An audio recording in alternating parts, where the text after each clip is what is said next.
میخوام با هم دیگه حاضر بشیم. حاضر بشیم؟ بریم حاضر بریم. نمیدونم بریم حاضر بریم خدا رحم کنه فقط یا حضرت علی.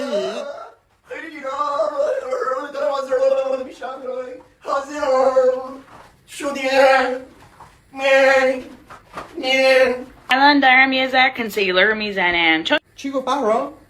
کنسیلر کنسیلر؟ یه عضو از بدن احساس میکنم. اون کتفه. نه همون محل خروج ضایعات بدن کنسیلر. نه اون نیست. آخه این اون ان مگه میزنن به صورت؟ نه این اون نیست. کنسیلر اون نیست. کنسیلر چیه؟ ونتی تو کنسیلر. دیشب من زیاد خوب نخوابیدم. بهرام جان داره بهرام میگه خوب نخوابیدم. خب نخوابم میگم نه چیه؟ نمیدونم چی داره میگه. هیچ وقت فکر نمی‌کردم انقدر سریع فارسی نتونم بفهمم. خوب نخوابید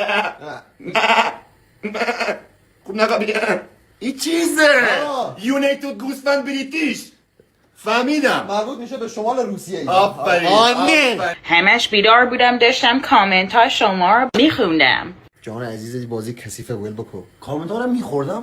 فکر کنم داشت کامنت میخورده. کامنت میخوانن عزیز من. چه کردی؟ بابا چرا اینجوری داری میکنی تو؟ چته؟ کی بهت گفته چرا این داری فارسی حرف جذابه؟ می‌زنی؟ کی گفته این خوبه؟ بابا اونی که 500 میلیارد سال خارج از ایران داره زندگی میکنه اینجوری مقصر نیست. اونایی که فینگلیش تایپ میکنن. این از به فارسی انگلیسی می‌نویسن. اونا باعث شدن این همین لهجه رو بیاره فکر کنه با کلاسه.